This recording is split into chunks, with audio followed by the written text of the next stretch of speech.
Hi guys, and welcome to Thankful Thursdays again with myself, Kel, and also Rachel as usual. So I've just recorded this video once and for some reason the sound was kind of in a horrible feedback loop type thing. It was really horrible to listen to.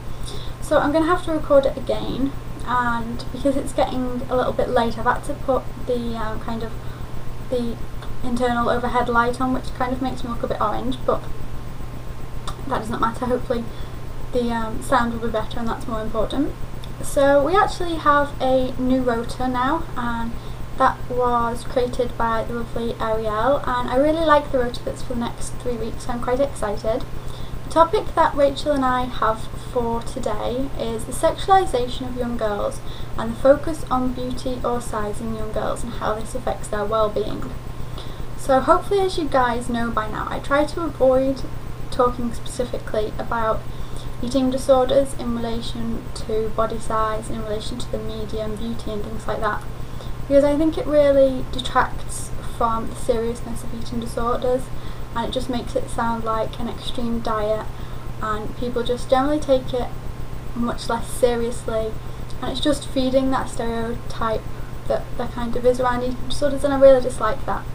But for the sake of today's video, I kind of needed to think a little bit more about that and about this topic and about how this obsession almost that society has with weight and with beauty affects young people today. And I was thinking about when I was young, and I suppose we'll say 20 years ago, and I was very young 20 years ago, I would have been 4, but the difference between 20 years ago and today seems to be quite significant in terms of the focus of the fashion industry, which encompasses beauty and weight and all of that, in that it seems to be focused at much younger ages. I can't remember sort of when I was preteen ever reading a fashion magazine or being particularly concerned about my appearance or anything like that, but you're seeing much younger girls being, more self-conscious and self-aware of how they physically look and how they present themselves. And the problem I see this as creating that does link to eating disorders is in terms of self-esteem, self-worth and identity. And how that happens is because we're focusing so much on weight and fashion and beauty, and that's a message that girls are getting from a much younger age. It stops us and other young people having time to kind of develop an identity, figure out what we like, what we're good at, what we're bad at, and so we end up with this focus that is primarily on appearance. And of course we're all genetically pre-programmed to look the way that we do, and we're all supposed to look different, so almost chasing this ideal is never going to happen. And if you look in a magazine, you really do see the focus is on that person's weight fluctuations or their latest style, their latest haircut, and it's not on their achievements, it's not on them being a good actor or a bad actor or a good singer or a bad singer. It really is solely, for the most part, on appearances. So these young people are getting the message that success is related to the way you look, or also that it doesn't matter what you're good at or what you're bad at as long as you look good. And obviously if you don't fit whatever the recent ideal of beauty is, which is of course changing all the time, it's only sort of the last 15 years that we've been given this idea of very skinny models. So if you don't fit the latest trend in beauty, then that's going to have sort of an effect on your self-esteem and your self-worth, and that's going to affect your performance in everything. If you don't believe in yourself, then you do poorer in general activity.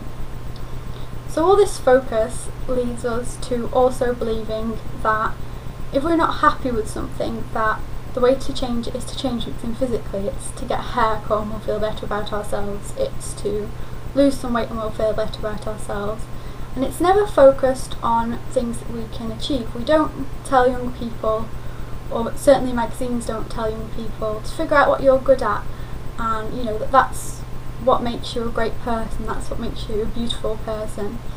and that being kind and caring and understanding, that they're all nice qualities. It doesn't seem to matter in magazines. As long as you look good, then you're going to get praise. And of course it's absolutely normal for young people and adults as well to want praise and positive attention from people.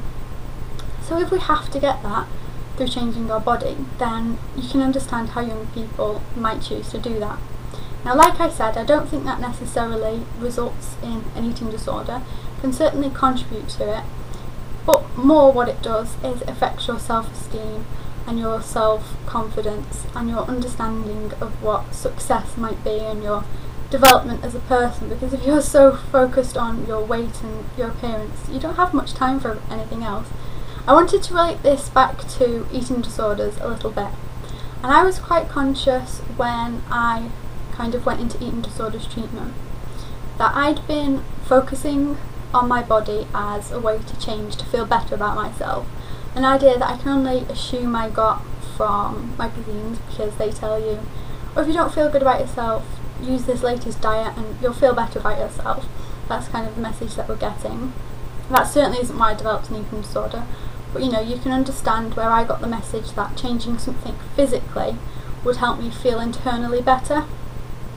And so I got to the clinic, where the clinic focused more on my weight and on my appearance. And of course they had a different ideal than what they thought I had, which I absolutely didn't have, but they thought I had an ideal of what I wanted to be. And they also had an ideal of what they wanted me to be, which was entirely focused on weight and on appearances. And I think that we're, you know, totally missing the ball there, and what it really should be about is about building confidence and building self-esteem and finding out what we are good at, which absolutely has no relation to appearances or weight, and you know, just finding out who we are as a person. I really don't think that the eating disorder services do themselves any favours in focusing on the physical side, because it seems to make this idea that it is about beauty much bigger, and it also makes us believe that that's what it's about, and we therefore fail almost to not look at our confidence, not look at our self-esteem, and we have to kind of find ways to do that ourselves, hopefully during recovery, or we're going to continue to relapse once we reach, you know, their idea of our ideal weight, or healthier weight. So I'm hoping that's kind of put some ideas about that topic out there.